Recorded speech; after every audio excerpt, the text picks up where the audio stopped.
there are so many different options, so many different schemes. I'm not joking, you may end up homeless. I wish someone told me all these tips and all the things when I was moving here, so that your move here is as stressless as possible, because I'm really passionate about helping expats.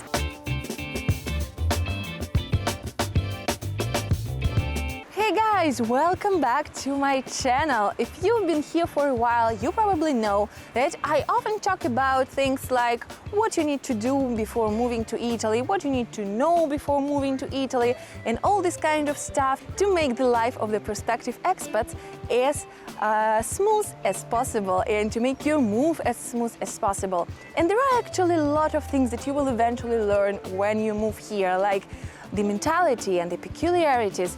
You know, like opening hours. For some people, the fact that some Italian restaurants could be closed during lunchtime could be quite surprising, if not to say shocking. But these are all the things that make you smile. They are not stressful, you know, they are just the things that you learn as you go. However, there are actually things that you need to do in order to alleviate stress when you're moving, because these are the things that are actually very basic, but are also the things that are the key moments for you, the key things you need to think about. And today I want to talk about the top 5 things that you absolutely have to do before moving to Italy, and these are not to be compromised on. So if you're ready, guys, let's get into the video. And if you're new here, don't forget to subscribe and hit the bell button down below so you don't miss anything new. The first and probably the most obvious thing that you have to do before moving to Italy, and that I always encourage all of the expats to do, is learning some Italian, at least the basics. Obviously, guys, you can move here without speaking the language, but trust me, learning at least some Italian beforehand will make things much easier for you. Moreover, Italians are actually very friendly and they love it when you speak their language, and they will encourage and support you even if you try speaking, even if you don't speak very well, but at least if you try, they will really appreciate it. One of the best ways to learn Italian and virtually any language is by taking classes with professional teachers. And you can actually do it all online from the comfort of your own home. I'm excited to introduce you to italki, a global online language learning community that kindly sponsored this video. At italki, you can have one-on-one customized lessons with highly professional native speaker level teachers with educational certificates. Wherever in the world you are, you don't have to miss a class. Learn languages anytime, anywhere. Whether you're at home or traveling, you don't have to bring a computer with you. Just find a nice spot, even in a coffee shop, connect to italki through a website or even their app, and just keep learning. You can learn more than 150 languages, Italian included. A convenient payment scheme allows you to take things easy. You will pay per lesson without subscription, with the prices starting for as low as $5. I'm fluent in Italian by now, so I'm currently polishing my French skills with italki. And the best thing about this platform is that you can find teachers for all levels. Just choose your target language, browse through teachers and their prices, choose the one you're interested in taking a class with, choose your level, check the availability, book your class, and voila! And now, guys, it's time to start your own language learning journey by clicking the link in the description box. Also, you can get $5 discount off your first $10 lesson by using my promo code Valeria. But hurry up, because the offer is valid only for the first 50 users. My tip number 2, guys, is to plan your finances wisely. Trust me, you will actually need more money than you expect, because there are just so many things that you don't expect you'll have to pay for, or the things you don't expect to buy but will end up buying anyway. This is actually quite normal, and I think probably most expats encounter this kind of problem, this kind of thing at some point in their moving journey, but some people just don't realize it. Just to give you an example, guys, you may get fined for really silly things just because you don't know how certain things work.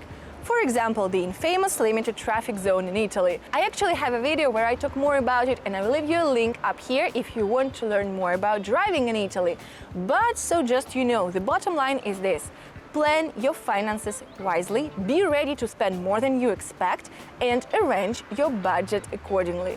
Next up, my next tip is to learn all about your healthcare options, your healthcare plans, especially if you're coming from the outside of the European Union, because you may not be familiar with the universal healthcare the majority of the European countries, Italy included, offer. So take some time to learn more about it and consider that even though there is the universal healthcare plan here, you may need the private health insurance anyway, at least at the beginning, to get your residency permit. And even after that, the public health insurance here differs for foreigners based on whether you study or work or do something else here.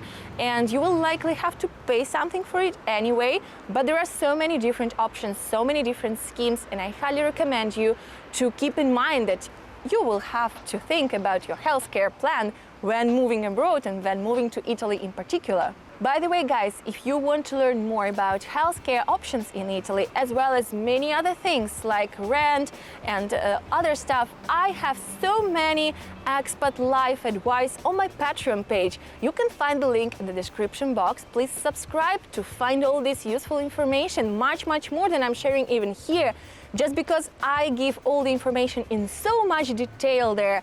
Basically, it's a step-by-step plan on how to get your health insurance, how to find a place to live, how to learn the language, all these kind of things.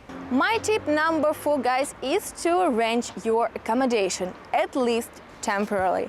Now hear me out, it really depends on each separate place, on whether you're going to live in a big city or in a small town, but in some cases, like for example in Bologna, it can be really tough to find a place to live. So I highly recommend you to think about it in advance. Do not underestimate the question of your accommodation. First thing first, do some research and learn more about the markets, about the prices, the availability, and all this kind of stuff. And secondly, if you find out that it's not easy to rent a place in a city where you're heading to, make sure to arrange some accommodation, at least at the beginning, at least for the first months, even if it's a longish Airbnb rental, because otherwise, guys, I'm not joking, you may end up homeless. I'm quite serious here. I've heard a lot of stories like that. So make sure you have somewhere to live, at least temporarily, before you find your permanent home here. Finally, my last tip for today, my tip number 5, is somewhat an unusual tip.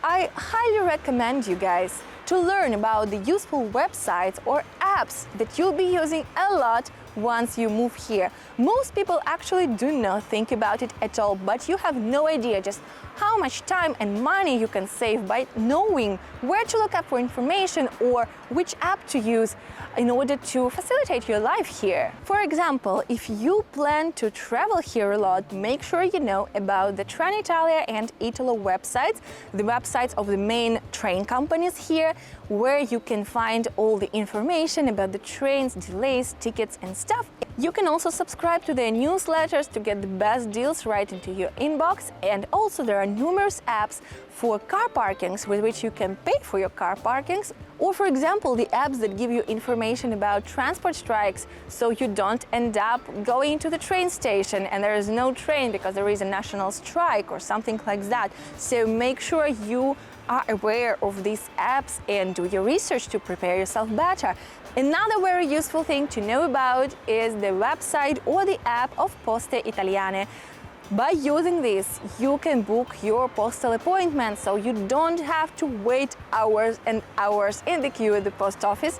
I personally use it a lot and it saves me so much time and energy, and it's not as stressful as going to the post office directly, trust me. So guys, do your research, always do your research, prepare yourself a little bit better for your move, and know where to look for the information, and watch my videos to learn even more about it. And that's it, guys. I hope that you enjoyed this video. I wish someone told me all these tips and all the things when I was moving here, because I actually had to navigate all this expat life, newly expat life, all by myself, and it was kind of stressful. So that's why I'm trying to share my experience and my knowledge with you, if you're a prospective expat, if you're interested in moving to Italy, so that your move here is as smooth and as stressless as possible, because I'm really passionate about helping expats and travelers as well. So if you're new here, guys, once again, I remind you to subscribe and hit the bell button down below so you don't miss anything new, because I post regular travel vlogs from all around Italy,